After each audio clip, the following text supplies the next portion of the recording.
There is a plane heading for Santiago, Chile. It will not make it there. The Andes flight disaster, or the Miracle of the Andes, might be one of history's most harrowing survival stories. This true story begins with a doomed flight, the Uruguayan Air Force Flight 571, departing on October 12, 1972. There were 45 people on board, including 19 athletes from the Old Christians Club rugby union team, as well as their close friends and family. This flight was simply meant to travel from Montevideo, Uruguay to Santiago, Chile for a game before disaster struck. The flight was in the hands of Colonel Julio Cesar Ferrara, an experienced pilot in his own right, and his co-pilot Lieutenant Colonel Dante Hector Lagurara, who did not have the same level of experience.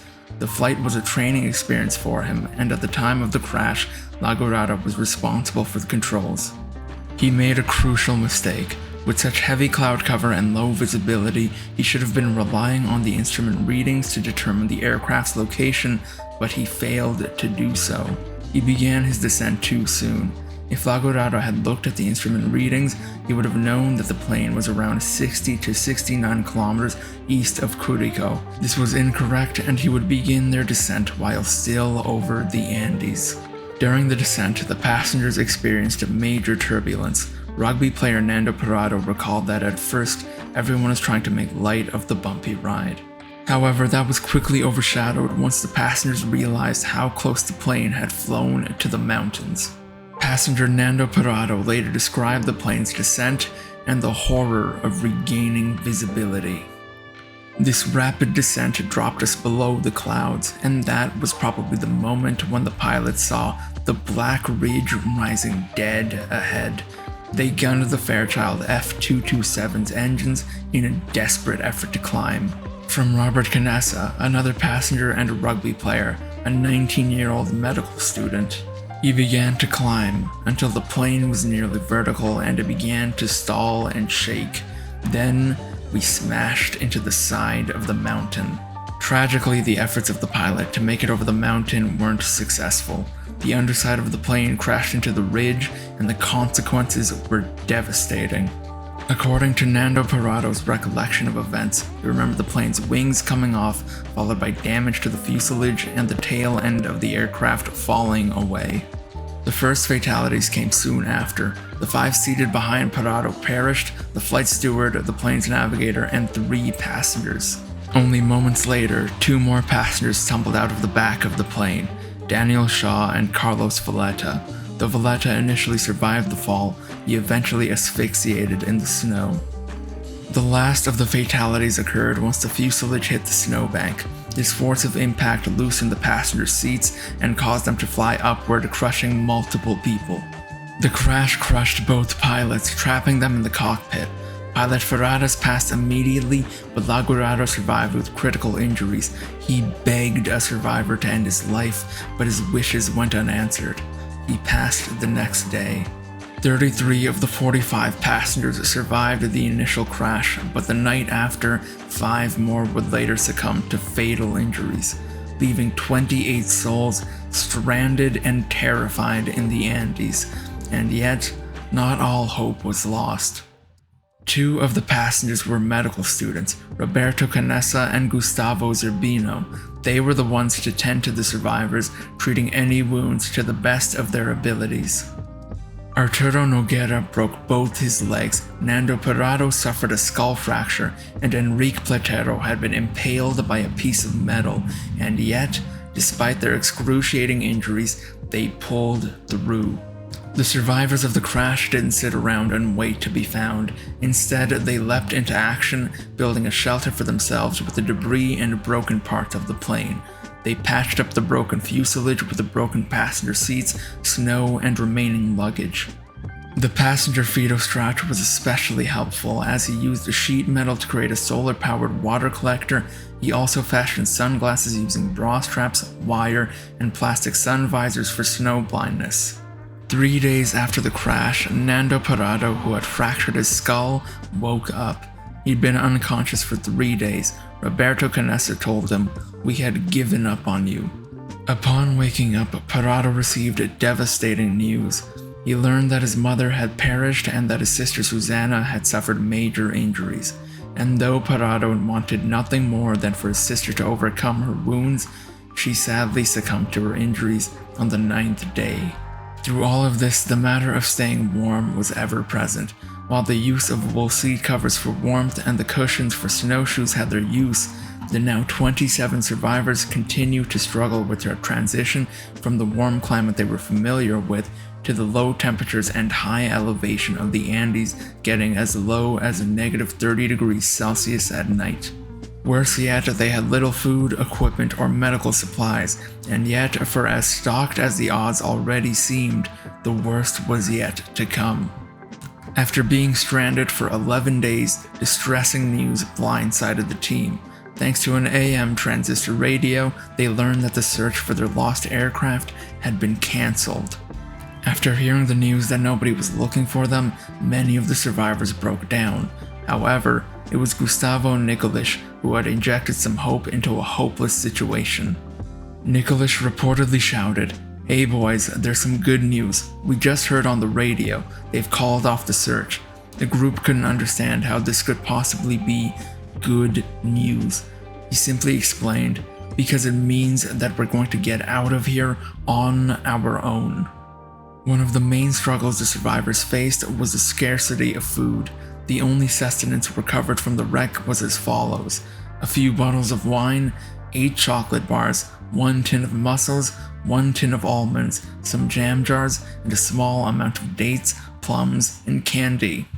The survivors only had enough food to last them 7 days. They were desperate to stretch out these rations, so much so that, over the course of 3 days, Nando Parado managed to sustain himself on a single chocolate-covered peanut. They were unable to forage for food around the location of the crash site as there were no plants or animals. Their lack of means made for more desperate meals as they began eating the leather from their shoes and belts. However, once even that source had run out, the situation would take an even darker turn, forcing the survivors to make their most difficult decision yet, or face imminent starvation. Roberto Canessa later explained how the team anguished over whether they should eat their deceased friends. The bodies of our friends and teammates preserved outside in the snow and ice contained the vital, life-preserving proteins that would keep us alive, but could we do it? For a long time we agonized. I went out in the snow and prayed to God for guidance.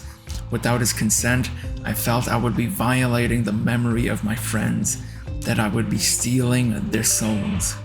In the end, everyone granted each other permission to consume their flesh if they happened to perish. Aware that there were no search teams looking for them and no more food, the decision was made. Roberto Canessa took the first bite. Using a piece of glass, he portioned himself a small piece of meat. At first, not everyone was willing. Many of them naturally were still revolted by the idea of cannibalism. In the end though, reluctant all throughout, the survivors did what they had to and consumed what they needed to survive. But even surviving this, fate had more to offer them. 17 days after being stranded in the Andes, on October 29th, they were struck by an avalanche, burying the wrecked aircraft. Everyone was asleep at the time, but the snow smothered 8 passengers, including Marcelo Perez. Perez had been the rugby team's captain and acted as the survivors' leader. Losing him was especially harrowing for the group. It was Nando Parado who came up with the solution. Using a pole to open one of the windscreens and making an air hole, it wasn't until October 31st that the team tunneled out of the fuselage, but upon exiting, they were faced with another horror. A blizzard awaited them. This left them no choice but to stay inside the aircraft alongside their deceased comrades and wait the blizzard out. Trapped for 3 days, the survivors had no choice but to eat the bodies inside of the fuselage. A deeply disturbing experience for the group, even in the context of the whole situation. Following the avalanche debacle, the group decided that it was time for a number of them to head out on an expedition in search of help.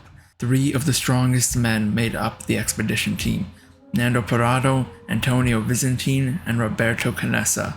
In preparation for their expedition, the three men had bigger rations and were given the warmest clothes available. After waiting for the temperature to rise, it was finally time for them to set out. The three men headed east and eventually stumbled across part of the aircraft's tail where they found some luggage that contained food, and more importantly, they found the vessel's batteries. Though the team tried to continue the expedition, the temperatures were too extreme. Instead of continuing, they opted to use the batteries to attempt to send out an SOS. Unfortunately, the batteries supplied 24-volt DC with the radio requiring 115 DC. The batteries were simply never going to work, and another bit of hope failed. And with that shattered, the survivors were left with a final realization that they would have to escape the mountains on their own. But the resolve of knowing what they had to do did not detach from the ongoing realities of the situation. 2 more men lost their lives to infection. Arturo Noguera passed on November 15th, and Rafael Echeverren followed 3 days later. The final man to die was Numa Tricati. He had been especially resistant to eating his comrades to survive, and he wasted away. On the day he perished, day 60, he weighed just 55 pounds. And yet, surrounded by such tragedy, the reality that they had to live was only more present. First, to withstand the freezing temperatures for their expedition, they used the fuselage insulation and the air conditioner's waterproof fabric to create a decent sleeping bag, one that could keep all 3 of them alive out in the elements after the sun went down. Parado, Vizintin, and Canessa set out on December 12th and began climbing the glacier. Their starting point was at an elevation of 3,560 meters. The climb seemed like an impossible task. The 3 men had no climbing experience or compass, and of course, they did not have the proper gear. Parado's attire consisted of 3 sweaters and a polo shirt, 3 pairs of jeans, and 4 pairs of socks. Though they had anticipated reaching the top of the ridge in a day, it actually took 3 days, but when they finally made it, they simply found themselves with a clearer image of how difficult this would be. To ensure there was enough food for 2, Vizintin returned to the fuselage while Parado and Canessa forged ahead. During this difficult time, Parado said to Canessa, "We may be walking to our deaths, but I would rather walk to meet my death than wait for it to come to me." To which Canessa said, "You and I are friends, Nando. We have been through so much. Now let's go die together." One evening they stopped to rest, and that's when their wishes were finally answered. Across the river, Parado and Canessa spotted 3 men riding horses. Though the rushing sound of the river prevented them from speaking to each other, one man promised to come back the following day. The stranger kept his promise. The next day, he managed to communicate with Parado and Canessa by fastening a note and a pencil to a stone and hurling it over the river. Parado sent a note right back to the man. It read, "I come from an airplane that crashed in the mountains. I'm Uruguayan. We have been walking for 10 days. I have a wounded friend up there. In the plane, there are still 14 injured people. We need to get out of here quickly, and we don't know how to. We don't have any food. We are very weak. When are you going to come to get us? Please, we can't even walk. Where are we?" Sergio Catalan was the name of the helpful man assisting Parado and Canessa. After providing the 2 men with bread, he set off to fetch help, riding for 10 hours to reach a police station. After hearing news of the survivors, the police contacted the Chilean army, who then reached out to the army in Santiago. And having made contact, it finally meant that Parado and Canessa, despite every possible factor being against them, had successfully completed their mission. On December 22nd, 1972, 2 helicopters touched down at the crash site, taking the remaining survivors over the next 2 days, finally putting a miraculous end to their survival story. After being rescued, the 16 survivors ended up hospitalized for dehydration, altitude sickness, frostbite, scurvy, malnutrition, and broken bones. And beyond their physical struggles were the struggles of their secret. The public would learn of the cannibalism committed to survive, though as controversial as the move was, the understanding that it was done for survival won out in the end, as it should. And regardless of the public's reaction, in the end, they survived. They were not expected to, but they did. Unending grief suffering, but they survived. If you enjoyed this video, please like and subscribe to Splash Travels for more.